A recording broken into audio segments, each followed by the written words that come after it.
नेपालको शान्ति प्रक्रियाको चर्चा गर्दा नेकपा माओवादीले सुरु गरेको सशस्त्र सङ्घर्ष र त्यसको शान्तिपूर्ण अवतरणको समग्र प्रक्रियालाई बुझिन्छ।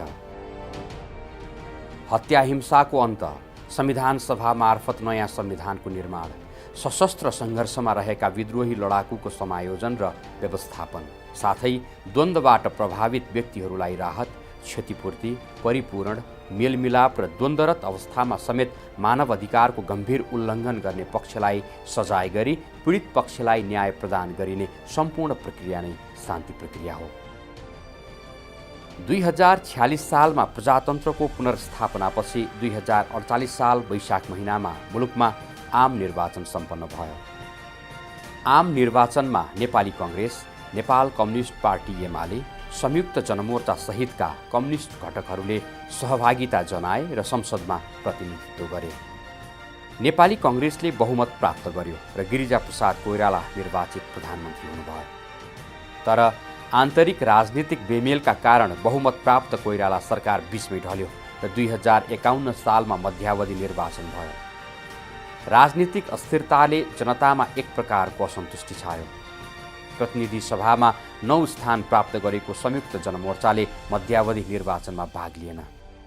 मुलुकमा विद्यमान विभेद, दमन, उत्पीडन र असमानताको अन्त्य गर्ने घोषणासहित तत्कालीन नेकपा माओवादी र यसको वैधानिक मञ्च संयुक्त जनमोर्चाले राजतन्त्र सहितको संसदीय व्यवस्थाका विरुद्धमा सशस्त्र सङ्घर्षको तयारीलाई तीव्र पार्यो।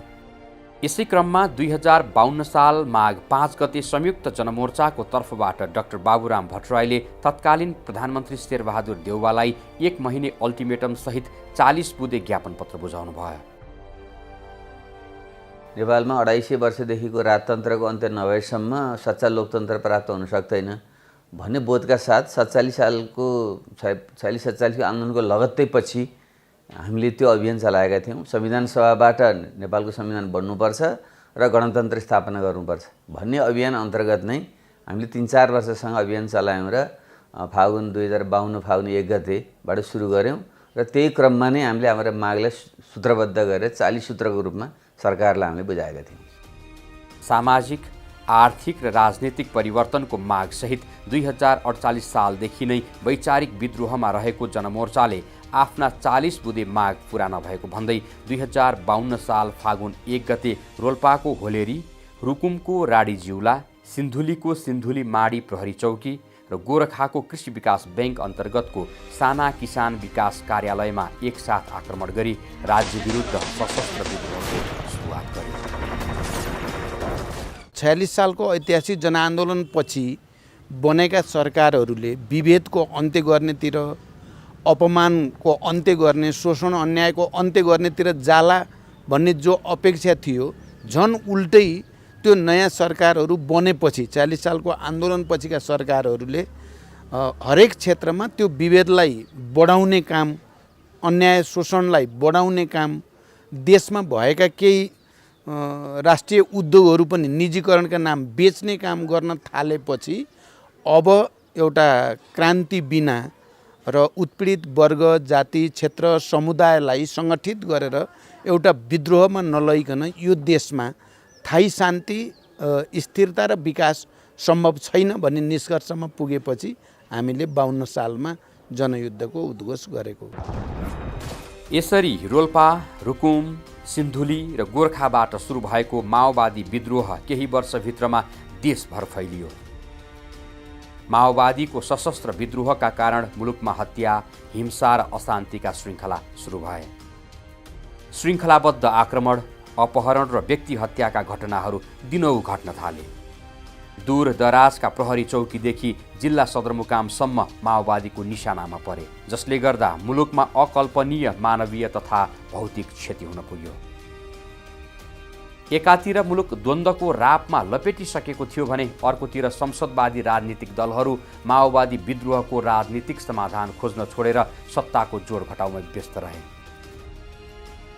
2051 देखि 2056 को 5 वर्षीय अवधिमा मुलुकमा 7 पटक सरकार फेरबदल भए। यो राजनीतिक अस्थिरताका कारण माओवादीको विद्रोहलाई झनै मलजल पुग्यो। 2052 सालमा सुरु भएको माओवादी सशस्त्र विद्रोह 2058 सालमा आइपुग्दा अधिकांश जिल्लाका सदरमुकाम बाहेकका अन्य भूभाग माओवादीको अप्रत्यक्ष नियन्त्रणमा पुगिसकेको थियो। विद्रोहीहरूले रोल्पा, म्याग्दी, रुकुम, सोलुखुम्बु, पाल्पा, सिन्धुली लगायतका जिल्ला सदरमुकाममा भीषण आक्रमण गरेर राज्य विरुद्ध धावा बोलिसकेका थिए। माओवादी विद्रोहलाई नियन्त्रणमा लिन प्रहरी बल लगभग असफल भइसकेको थियो। 2056 सालमा तत्कालीन प्रधानमन्त्री कृष्णप्रसाद भट्टराई नेतृत्वको सरकारले पूर्व प्रधानमन्त्री शेरबहादुर देउवाको अध्यक्षतामा माओवादी समस्या समाधान सुझाव आयोग गठन गरी समस्या समाधानको सुझाव लिएको थियो। यसैबीच 2058 साल जेष्ठ 19 गते मध्यरातमा राजपरिवार हत्याकाण्ड भयो। उक्त हत्याकाण्डमा तत्कालीन राजा वीरेन्द्रको वंशनाश भयो। वीरेन्द्रको वंशनाशपछि तत्कालीन अधिराज कुमार ज्ञानेन्द्र शाहलाई राजा घोषणा गरियो।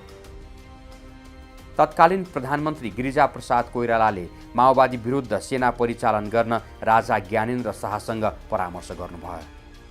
तर सेनाका परमाधिपति समेत रहेका राजा ज्ञानेन्द्र र प्रधानमन्त्री गिरिजाप्रसाद कोइराला बीच सेना परिचालन सम्बन्धमा मत मिल्न नसकेपछि 2058 साउनमा गिरिजाप्रसाद कोइरालाले प्रधानमन्त्री पदबाट राजीनामा दिनुभयो। म प्रधानमन्त्री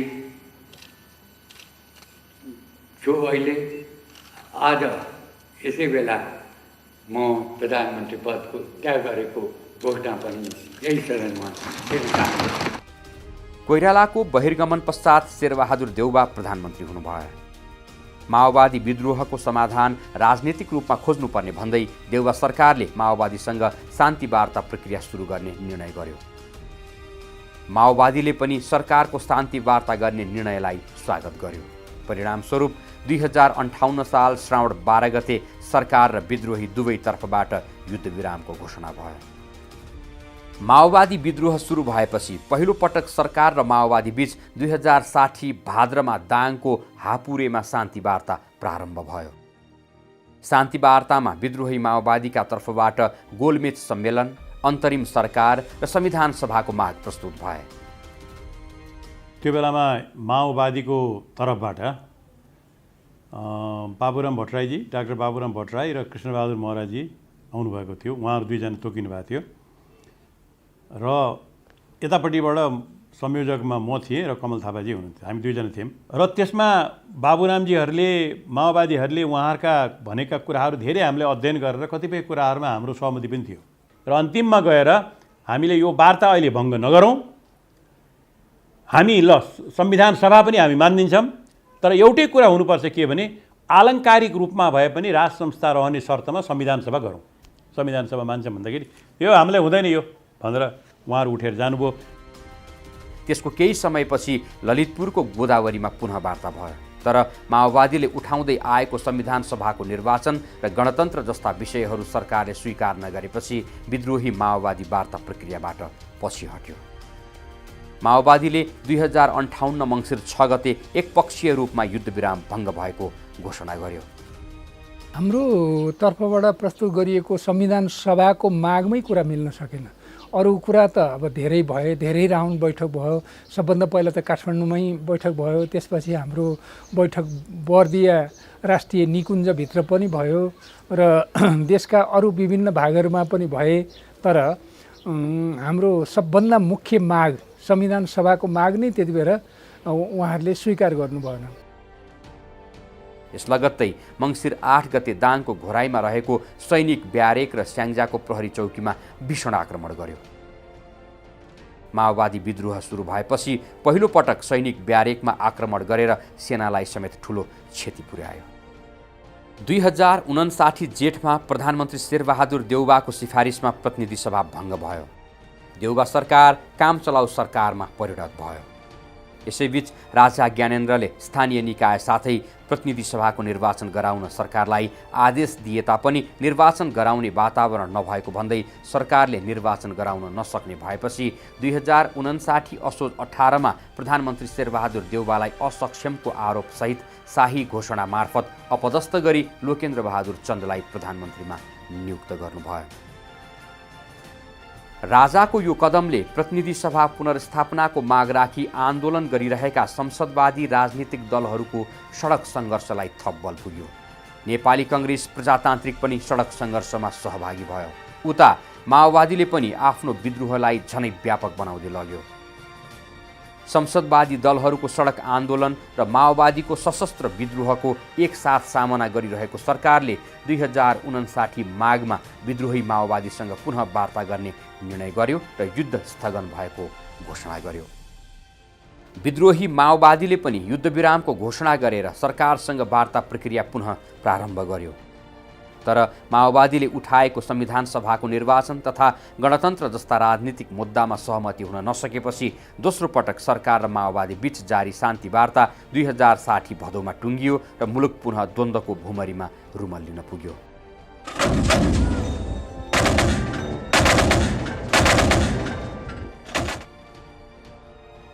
यसबीचमा राजाको इच्छा अनुसार प्रधानमन्त्रीहरू नियुक्त भइरहे।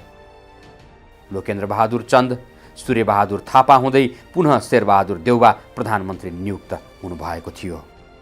यसैबीच 2061 माघ 19 गते रक्तविहीन राजनीतिक कदम चाल्दै राजा ज्ञानेन्द्र शाहले मुलुकको सम्पूर्ण शासन सत्ता आफ्नो हातमा आएको घोषणा गर्नुभयो। हामीबाट प्रयोग भई आएको राजकीय सत्ताको प्रयोग गरिबक्सी नेपाल अधिराज्यको संविधान 2047 को मर्म र भावना अनुरूप हामीबाट वर्तमान मन्त्री परिषद आजैबाट विघटन गरिबक्सेका छौँ। राजाको अध्यक्षतामा डाक्टर तुलसी गिरी र कीर्तिनिधि विष्ट उपाध्यक्ष रहेको मन्त्रीमण्डल गठन भयो। राजाको यो कदमले संसदवादी राजनीतिक दलहरू र राजाबीच झन असमझदारी बढेर गयो। राजा ज्ञानेन्द्रको सत्ता महत्त्वाकांक्षा र राजनैतिक दललाई पाखा लगाउने कार्यले विद्रोही माओवादीसँग 7 राजनीतिक दलहरूको दूरी कम गर्यो। परिणामस्वरूप 7 राजनीतिक दल र माओवादी बीच निरङ्कुश राजतन्त्रको अन्त्य गर्ने र संविधान सभा मार्फत नयाँ संविधान लेख्ने साझा मुद्दामा छलफल सुरु भयो। सबै खालका उपायहरू, शान्तिको उपाय या युद्धको उपाय, अरूसँगको सहकार्यको उपायको खोजीको क्रममा नै उहाँ र मेरो बिचमा, हाम्रो पार्टी र उहाँहरूको पार्टीको बिचमा पार्टीगत रूपमा भन्दा पनि व्यक्तिगत रूपमा संवादहरू भइरहन्थ्यो। सोही अनुसार 2062 साल भदौमा माओवादीले एकपक्षीय रूपमा युद्ध स्थगनको घोषणा गर्यो। सडक सङ्घर्षमा रहेका 7 राजनीतिक दलको सडक आन्दोलनमा समर्थन गर्ने निर्णय गर्यो। यो निर्णयले विद्रोही माओवादी र संसदवादी दलहरूलाई एउटै धारमा उभ्याइदियो। अनेकौं चरणका गोप्य छलफल पश्चात 7 दल र विद्रोही माओवादी बीच 2062 मङ्सिर 7 गते 12 बुँदे सम्झौतामा हस्ताक्षर भयो।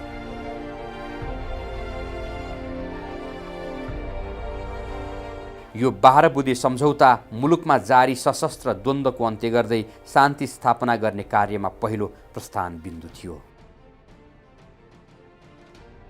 उक्त सम्झौता पत्रमा सशस्त्र द्वन्द्वको अन्त्य गर्दै निरङ्कुश राजतन्त्रका विरुद्ध संयुक्त राजनीतिक आन्दोलन गर्ने र संविधान सभाको निर्वाचन गर्दै मुलुकमा गणतन्त्र स्थापना गर्ने विषयमा 7 दल र विद्रोही बीच सहमति भएको थियो। पछिल्लो कालमा जब राजा ज्ञानेन्द्रले सत्ता आफ्नो हातमा लिइसकेपछि अब राजतन्त्रलाई उन्मूलन गर्नुपर्छ भन्ने निष्कर्षमा एउटा समझदारी गरौँ। गणतन्त्रको निम्ति हामी तीनटै तयार भइसकेका छौँ र अब शान्तिपूर्ण ढङ्गले नै परिवर्तनको बाटोमा अगाडि बढौँ भन्ने हाम्रो तीनटैको बिचमा कुरा भइसकेपछि अनि एउटा मस्यौदा तयार गरौँ भनिसकेपछि हाम्रो तर्फबाट मस्यौदा तयार भयो। माओवादीले छुट्टै तयार गर्नुभयो, कङ्ग्रेसले छुट्टै तयार गर्यो। ती सबै मस्यौदालाई एक ठाउँमा राखेर हामी गोप्य ठाउँमा माओवादी पार्टीले तयार गरेको एउटा सेल्टरमा हामी बसेर अनि 12 बुँदे दस्तावेज तयार गरेको हो। राजतन्त्रलाई ढाल्नका लागि एकताबद्ध भएर जानुपर्छ भने सम्झौता समेत गरेर हामी लागि परेका हौँ। सोही 12 बुँदे सहमति अनुरूप संसद पुनर्बहालीको माग सहित 2062 साल चैत्र 24 गतेदेखि विद्रोही माओवादीको समेत समर्थनमा दोस्रो जनआन्दोलन सुरु भयो। 19 दिनसम्म चलेको 62-63 को ऐतिहासिक संयुक्त जनआन्दोलनका सामु राजाको प्रत्यक्ष शासन डगमगायो र 2063 वैशाख 8 गते राजाबाट आन्दोलनरत राजनीतिक दलहरूलाई प्रधानमन्त्री सिफारिस गर्न गरिएको घोषणामा दलहरू सहमत हुन सकेनन्। फलतः वैशाख 11 गते राजाबाट विघटित प्रतिनिधि सभा पुनर्स्थापनाको घोषणा भयो। आन्दोलनरत 7 राजनीतिक दलको गठबन्धनको मार्गचित्रका आधारमा तत्कालीन प्रधानमन्त्रीको सिफारिसमा नेपाल अधिराज्यको संविधान 2047 बमोजिम 2059 साल जेठ 8 गते विघटन भएको प्रतिनिधि सभालाई यसै घोषणा मार्फत पुनर्स्थापित गरिबक्सेका छौं। यस घोषणासँगै राजाको प्रत्यक्ष शासन अन्त्य भयो। त्यस लगत्तै आन्दोलनरत दलहरूको सहमतिमा गिरिजाप्रसाद कोइराला प्रधानमन्त्री नियुक्त हुनुभयो। पुनर्स्थापित प्रतिनिधि सभाको 2063 ज्येष्ठ 4 गतेको प्रतिनिधि सभा घोषणा मार्फत राजामा निहित सम्पूर्ण शक्ति संसद मार्फत ल्यायो। राज परिषदको विद्यमान व्यवस्था खारेज गरिएको छ।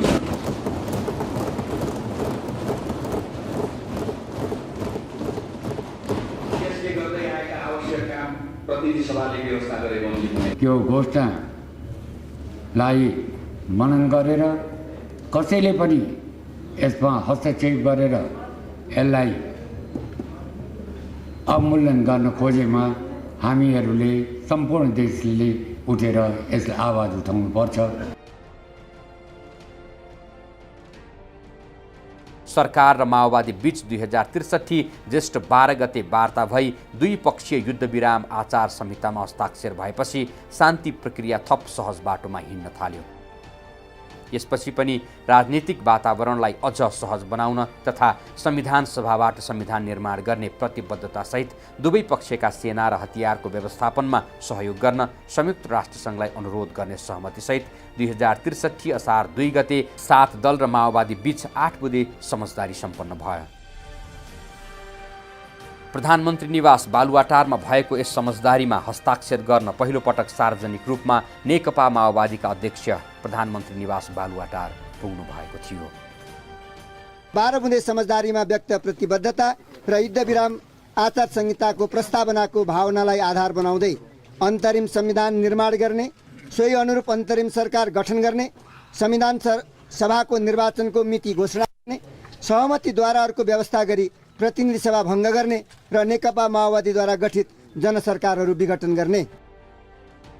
आषाढ 2 गते नै युद्धविराम आचार संहितालाई अनुगमन गर्न गठित अनुगमन समितिको कार्यक्षेत्र र कार्यविधिहरू पारित भएका थिए भने श्रावण 24 गते नेपाल सरकार र नेकपा माओवादीद्वारा संयुक्त राष्ट्रसङ्घका महासचिव कोफी ए अन्नानलाई सेना तथा हतियार व्यवस्थापन कार्यमा अनुगमन साथै संविधान सभाको निर्वाचनमा अनुगमनका लागि छुट्टा छुट्टै तर समान धारणाको पत्र पठाई अनुरोध गरिएको थियो। यस अवधिमा शान्ति प्रक्रियाका कार्यहरू अगाडि बढ्दै रहे। कहिले 7 राजनीतिक दल र माओवादी त कहिले नेपाल सरकार र माओवादी बीच सहमति र समझदारीहरू भए। 2063 कार्तिक 22 गते 7 दल र नेकपा माओवादी बीच माओवादी लडाकुहरूलाई 7 मुख्य शिविर र वरिपरि 21 सहायक शिविरमा राख्ने, हतियारहरू शिविरभित्रै सुरक्षित भण्डारण गरी राख्ने, संयुक्त राष्ट्रसङ्घले आवश्यक जाँच गर्ने, नेपाली सेना ब्यारेकभित्र रहने र माओवादीका हतियार बराबरकै सङ्ख्यामा नेपाली सेनाले पनि हतियार सुरक्षित भण्डारण गर्ने, संविधान सभाको निर्वाचन 2064 ज्येष्ठभित्र सम्पन्न गर्ने, संविधान सभाको पहिलो बैठकले राज संस्था राख्ने वा नराख्ने विषय टुङ्गो लगाउने जस्ता विषयहरूमा सहमति भएको थियो।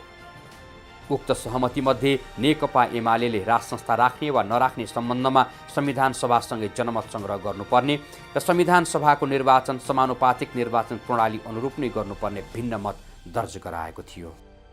यसरी 12 बुँदे समझदारी, 8 बुँदे सहमति लगायतका सहमति र समझदारीहरूको जगमा जारी शान्ति प्रक्रियालाई लिपिबद्ध गर्न 2063 मङ्सिर 5 गते सरकार र नेपाल कम्युनिस्ट पार्टी माओवादी बीच ऐतिहासिक विस्तृत शान्ति सम्झौतामा हस्ताक्षर भयो।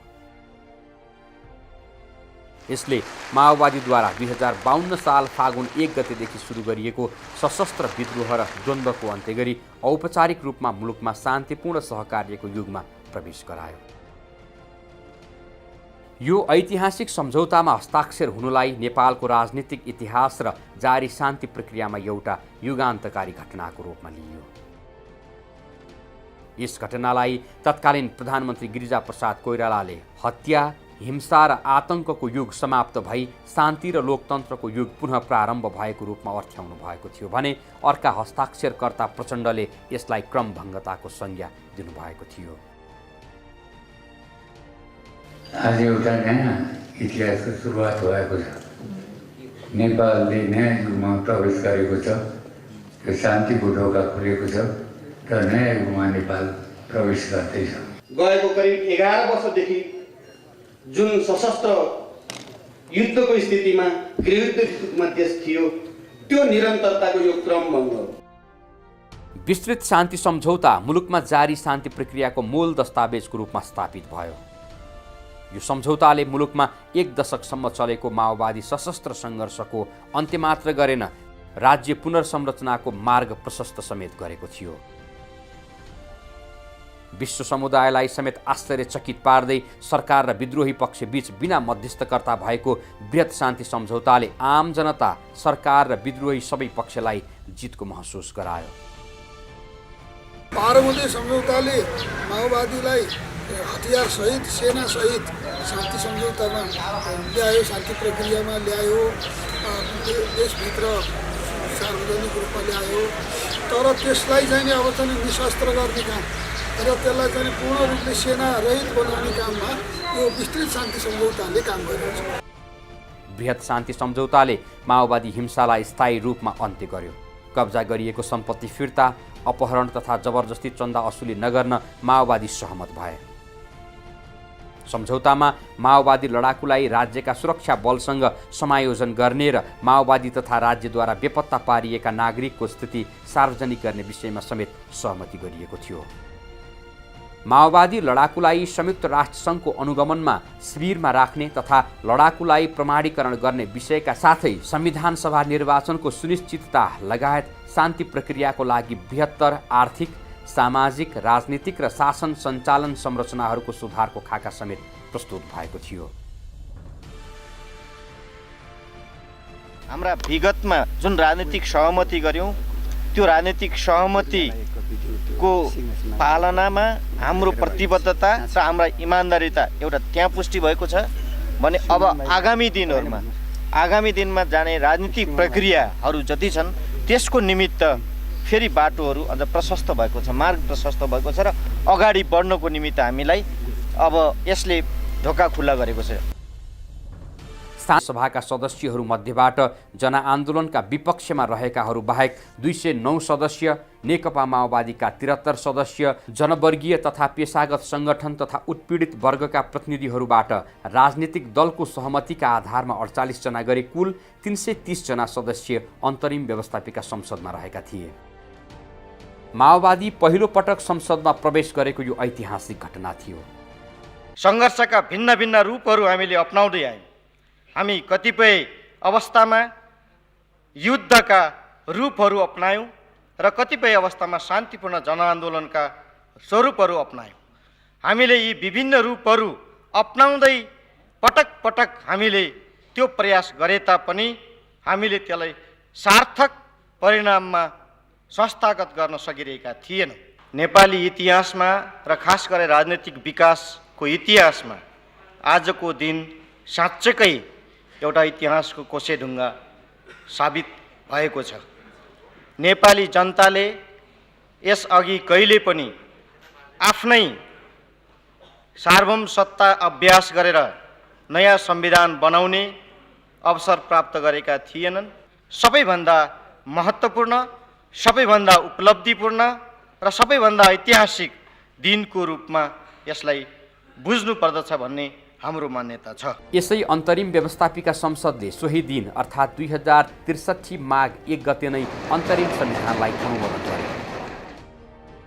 माओवादी संसदमा प्रवेश गरेपछि मुलुकमा स्थायी शान्तिको एउटा बलियो आधार तयार भयो। माओवादी अन्तरिम सरकारमा पनि सहभागी भयो। उता तराईका केही समूहले अन्तरिम संविधान स्वीकार गरेनन्। तराईलाई संघीय राज्यको रूपमा घोषणा गर्नुपर्ने माग राख्दै आन्दोलन सुरु भयो। आत्मनिर्णयको अधिकार, स्वायत्त प्रदेश र संविधान सभाको निर्वाचन पूर्ण समानुपातिक निर्वाचन प्रणालीमा हुनुपर्ने जस्ता माग जनजातिका समूहहरूले पनि उठाए। मधेसमा द्वन्द्व सुरु भएपछि सरकारले अन्तरिम संविधानलाई संशोधन गर्यो। संविधान सभाबाट तराईबाट प्रतिनिधित्व बढाउनका लागि निर्वाचन क्षेत्रहरू 205बाट बढाएर 240 पुर्याइयो भने समानुपातिक निर्वाचन प्रणालीको लागि 335 स्थानको व्यवस्था गरियो। माओवादीहरू अन्तरिम सरकारमा प्रवेश गरे पश्चात माओवादी र 7 दलबीच मिश्रित निर्वाचन प्रणालीद्वारा संविधान सभाको चुनाव गर्ने विषयमा सम्झौता भयो। अन्तरिम सरकारको साझा सहमतिको न्यूनतम कार्यक्रम, सरकार सञ्चालनको सामान्य विधि र मान्यता, अन्तरिम सरकारले पालना गर्नुपर्ने आचार संहिता जस्ता विषयमा दलहरूले सहमति गरे। सरकार र माओवादी बीच 2063 साउन 24मा भएको 5 बुँदे सम्झौता अनुसार शान्ति प्रक्रियामा राष्ट्रसङ्घलाई सहभागी गराउने निर्णय भइसकेको थियो। 2063 मङ्सिर 22 गते सेना तथा हतियार अनुगमन सम्झौतामा सरकार र माओवादी बीच हस्ताक्षर हुँदै हतियार र लडाकु व्यवस्थापन कार्यको अनुगमन र प्रमाणीकरण गर्नका लागि इयान मार्टिनको नेतृत्वमा United Nations mission in Nepal अनमिनको कार्यालय 2063 माघ 9 गते स्थापना भएको थियो। तथापि 2064 ज्येष्ठभित्र संविधान सभाको निर्वाचन गर्ने वातावरण बनेन। पुनः मङ्सिरमा गर्ने भनिएको चुनाव पनि हुन नसक्ने भएपछि निर्वाचनको विश्वसनीय आधार नभएको भन्दै माओवादीले सरकारबाट अलग भएको घोषणा गर्यो। 2064 पुसमा माओवादी पुनः सरकारमा सहभागी भयो। संविधान सभाको निर्वाचनको तयारी हुँदै गर्दा माओवादीका हतियार र लडाकु व्यवस्थापनको काम पनि अगाडि बढाइयो। माओवादी सेनाका लडाकुलाई झापा, सिन्धुली, चितवन, नवलपरासी, रोल्पा, सुर्खेत र कैलालीमा 7 मुख्य शिविर र प्रत्येक मुख्य शिविरका वरिपरि 3-3 वटा गरी 21 सहायक शिविर स्थापना गरी अस्थायी बसोबासको प्रबन्ध गरियो। माओवादी सेनाका हतियारलाई दोहोरो तालचा लगाएर कन्टेनरमा थन्क्याइयो। 2064 पुस 12 सम्ममा राष्ट्रसङ्घीय मिसन अनमिनद्वारा लडाकु र हतियारको प्रारम्भिक वर्गीकरण गर्ने काम सम्पन्न भयो। निर्वाचनको लागि विश्वसनीय वातावरण बन्दै गए पश्चात अन्ततः 2064 साल चैत्र 28 गते ऐतिहासिक संविधान सभाको निर्वाचन सम्पन्न भयो।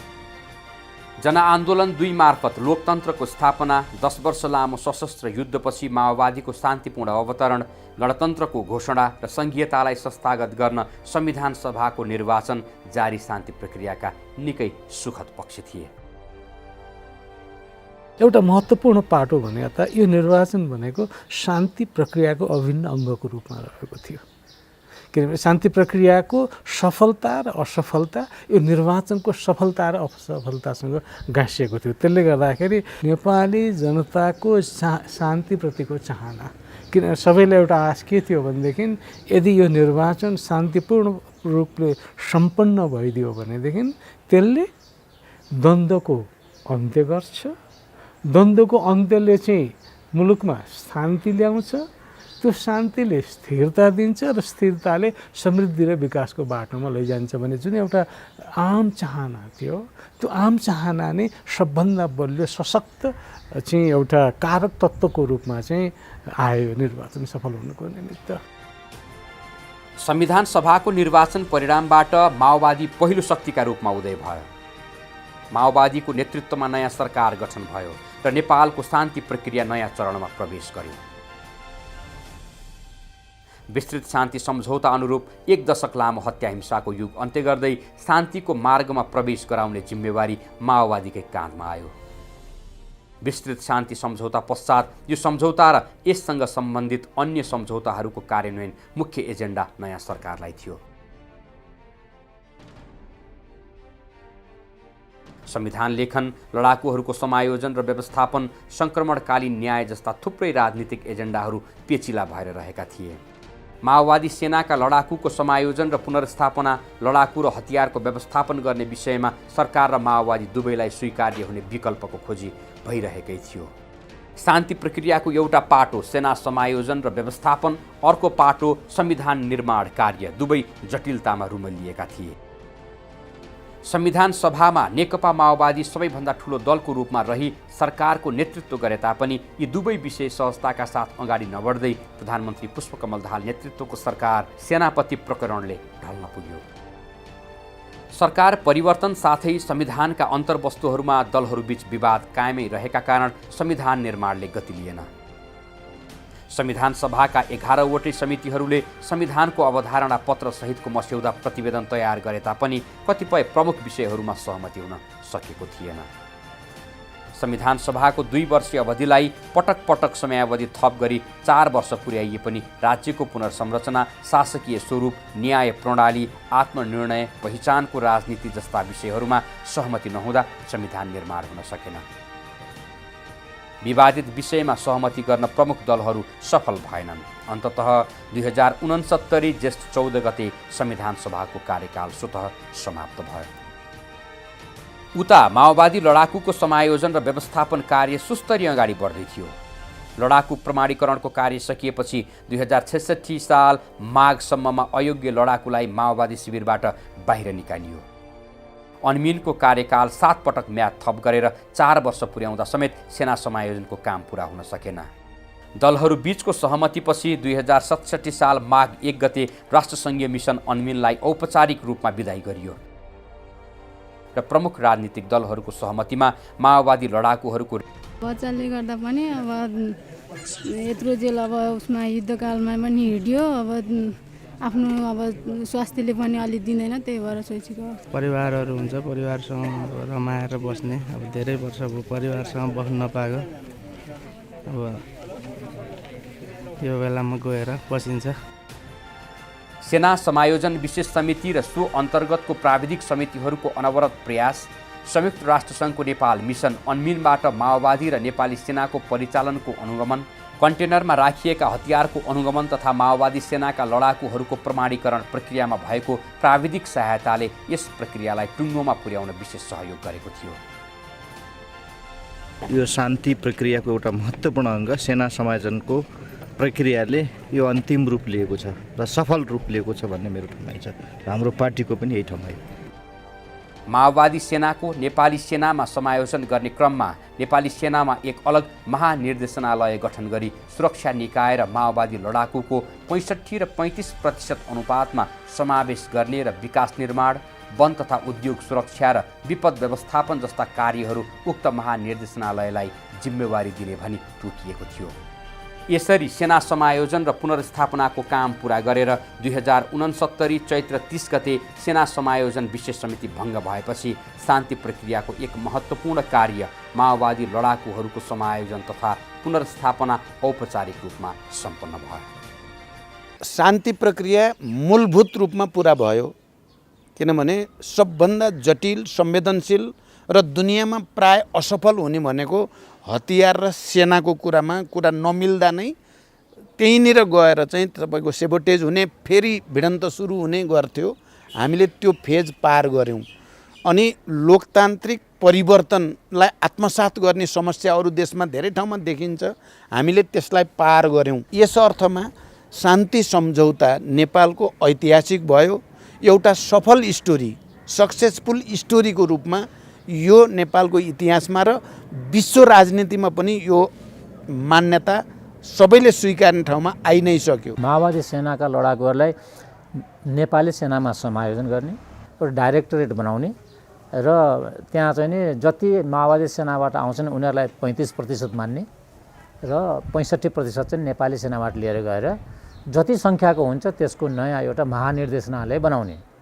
त्यो बनाएपछि यसलाई चाहिँ विपद व्यवस्थापनको कार्य सुम्पिने, जुन सेनाले गर्दै आएको थियो त्यो चाहिँ अलग्गै यसलाई सुम्पिने भन्ने चाहिँ निर्णय भएर एउटा महानिर्देशनालयको परिकल्पना गरेर त्यसै अन्तर्गत राखियो। भने दुईटैले विन विन सिचुएसन के हुन्छ भन्दाखेरि चाहिँ सबभन्दा माथिको तहको मेजर, त्यही अनुपातमा अरू दर्जाको पनि गरेर 71 जना अधिकृत होइन, त्यस्तै गरेर चाहिँ 70-80 जना पदिक र बाँकी चाहिँ विभिन्न दर्जामा गरेर समायोजन गरियो। शान्ति प्रक्रिया अन्तर्गत संविधान लेखन जस्तो महत्त्वपूर्ण राजनीतिक पक्ष बाँकी रहेको अवस्थामा संवैधानिक रिक्तताका बीचमा दलहरू बाधा अड्काउ फुकाउ मार्फत अर्को संविधान सभाको निर्वाचन गर्ने सहमतिमा पुगे। बहालवाला प्रधान न्यायाधीशको अध्यक्षतामा चुनावी सरकार गठन भयो। 2070 मङ्सिरमा अर्को संविधान सभाको निर्वाचन सम्पन्न भयो। दोस्रो संविधान सभाले अघिल्लो संविधान सभाले गरेको कार्यहरूको स्वामित्व ग्रहण गरी संविधान लेखनको कार्यलाई अगाडि बढायो।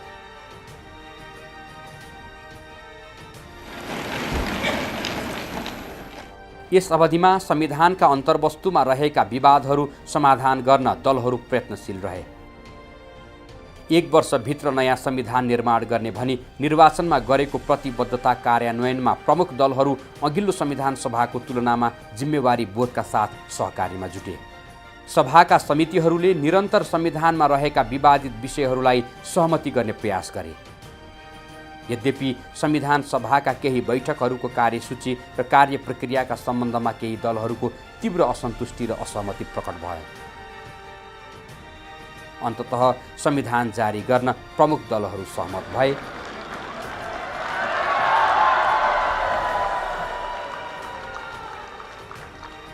दुई 2072 असोज 3 मा नेपालको संविधान जारी भयो। आज मिति 2072 साल असोज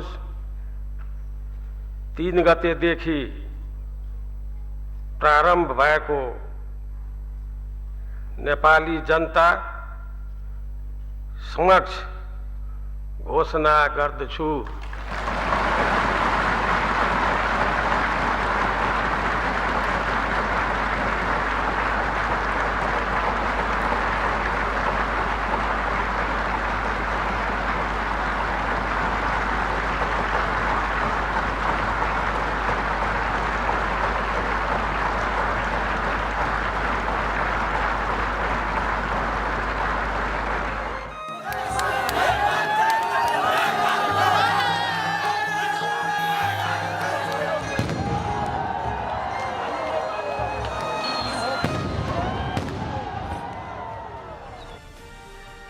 संविधान निर्माण, माओवादी लडाकुको समायोजन र व्यवस्थापन साथै संक्रमणकालीन न्याय गरी शान्ति प्रक्रियाका 3 महत्त्वपूर्ण कार्यमध्ये 2 मुख्य कार्यहरू प्रमुख राजनीतिक दलहरू बीचको दलीय सहमतिका आधारमा सम्पन्न भए भने शान्ति प्रक्रियाको अर्को महत्त्वपूर्ण पक्ष संक्रमणकालीन न्याय केही ओझेलमा परिरह्यो।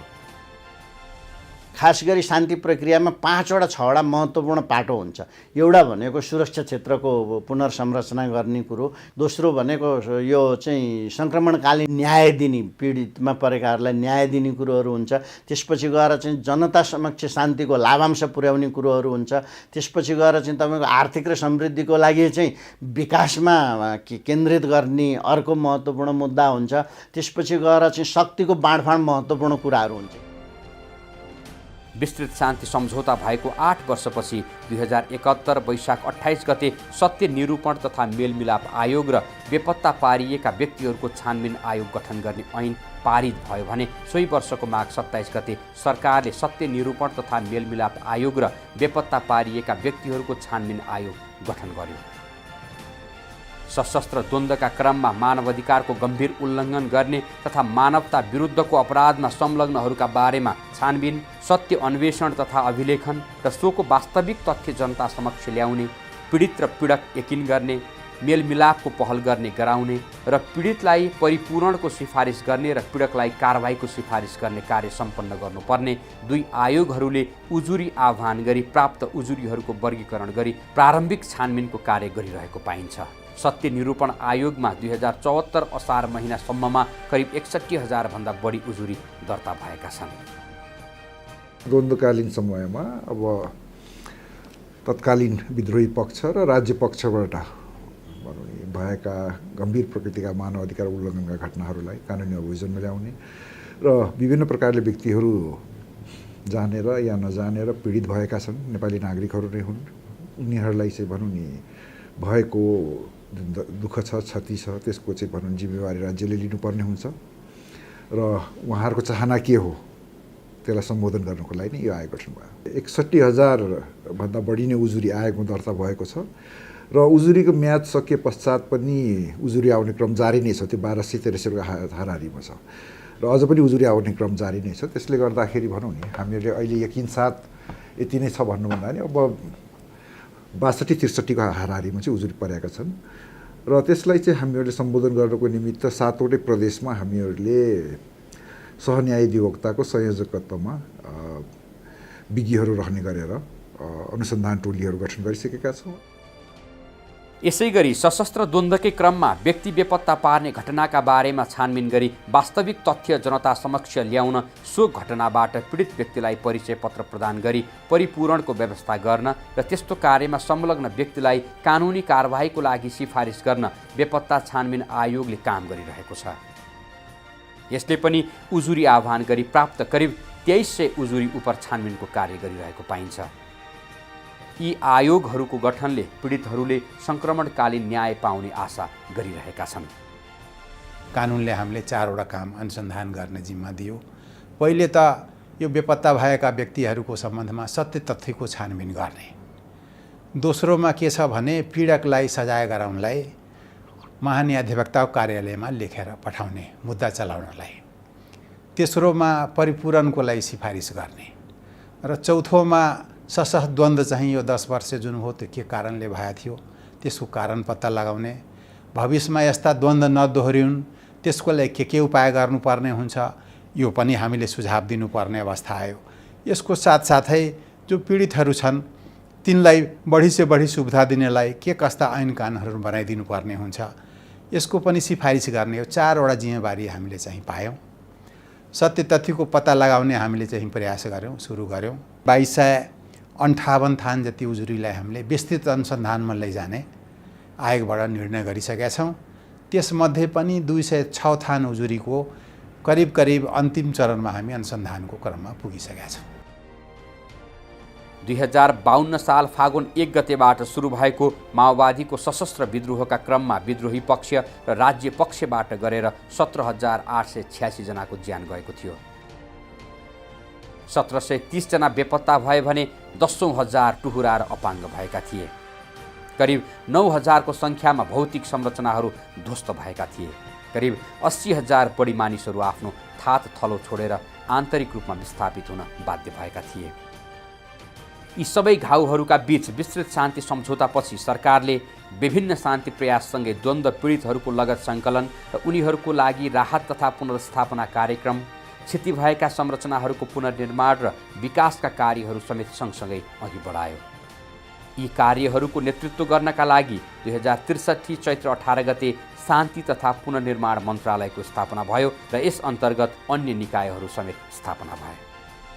प्रारम्भिक सहमति भएपछि यसलाई पूर्ण रूपले चाहिँ दिगो शान्तिमा परिणत गर्नको लागि विस्तृत शान्ति सम्झौताको तयारी गरियो र त्यो विस्तृत शान्ति सम्झौतामा माओवादीलाई हस्ताक्षर गराएर देशलाई पूर्ण रूपले शान्तिको बाटोमा लाने कुरामा चाहिँ यो शान्ति समिति जो मेरो संयोजकत्वमा बनेको थियो र जसमा विभिन्न पार्टीका नेताहरू, धलनाजीहरू, लीलामणिहरू, सबै नेताहरू भएको 10वटा पार्टीहरू भएको कमिटी थियो। पछि गएर त्यो शान्ति मन्त्रालयमा परिणत भयो। शान्ति मन्त्रालयले तत्कालीन अवस्थामा आफ्नो कार्यालय जिल्ला तहमा स्थापना नगरी जिल्ला प्रशासन कार्यालय, जिल्ला प्राविधिक कार्यालय र शहरी विकास तथा भवन डिभिजन कार्यालयहरू मार्फत कार्यक्रम सञ्चालनको प्रबन्ध मिलायो। विस्तृत शान्ति सम्झौताको 10 वर्ष पुरा भइसक्दा राहत तथा पुनर्निर्माणमा उल्लेख्य उपलब्धिहरू हासिल भए। द्वन्द्व पीडितहरूको लागि आर्थिक सहायताका रूपमा करिब 18 अर्ब रुपियाँ वितरण भई पीडितले केही हदसम्म राहत पाएका छन्। 2074 आषाढ मसान्तसम्ममा पीडितहरूले मुख्य गरी पाएको राहत यस प्रकार रहेको छ।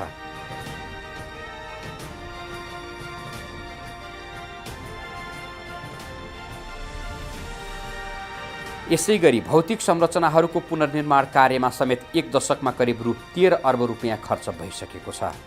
यद्यपि अझै थुप्रै भौतिक संरचनाहरू पुनः निर्माण हुन बाँकी छन्। 2063 मा भएको विस्तृत शान्ति सम्झौतादेखि लडाकुहरूको समायोजन र व्यवस्थापनसम्म आइपुग्दा शिविरको पूर्वाधार निर्माण, लडाकु भरण पोषण भत्ता तथा अवकाशसम्म आइपुग्दा शान्ति कोष मार्फत लडाकुहरूका लागि कुल 19 अर्ब 71 करोड 52 लाख 68 हजार खर्च भएको थियो। यसरी 2052 सालमा सुरु भएको सशस्त्र द्वन्द्वले पुर्याएको ठूलो मानवीय र भौतिक क्षतिका बावजुद द्वन्द्वको शान्तिपूर्ण अवतरण भएको छ। संसद नै हरेक द्वन्द्वको समाधान गर्ने थलो हो भन्ने तथ्य प्रमाणित भएको छ। विश्व सामु द्वन्द्व समाधानको उदाहरणीय नमुना प्रस्तुत भएको छ। नयाँ संविधानको निर्माण मार्फत विगतको द्वन्द्वको मुख्य कारक तत्त्वका रूपमा मुलुकमा विद्यमान वर्गीय, जातीय, लैङ्गिक, भाषिक, धार्मिक तथा आर्थिक असमानता जस्ता विषयहरूलाई सम्बोधन गर्ने गरी राज्यको पुनर्संरचना भएको छ। राज्यको राजनैतिक, सामाजिक, शासकीय सबै पक्षहरूमा आमूल परिवर्तन भइसकेको छ। यद्यपि यी उपलब्धिहरूलाई संस्थागत गर्नका लागि संविधानको प्रभावकारी कार्यान्वयन हुन जरुरी छ। अतः संविधान सभाबाट जारी संविधानले परिकल्पना गरे जस्तै राज्यमा विद्यमान सबै खाले विभेदहरूको अन्त्यसहितको समाजवाद उन्मुख सङ्घीय लोकतान्त्रिक गणतन्त्रात्मक राज्य संरचना व्यवहारमा उतार्न राजनैतिक, सरकारी, गैर सरकारी तथा निजी क्षेत्रबाट समेत आफ्नो क्षेत्रमा राष्ट्रिय हित केन्द्रित सत्प्रयासहरू हुन सके विगतको जस्तो द्वन्द्वलाई समूल अन्त्य गर्दै शान्त, समृद्ध र समुन्नत नेपाल निर्माण गर्न सकिन्छ।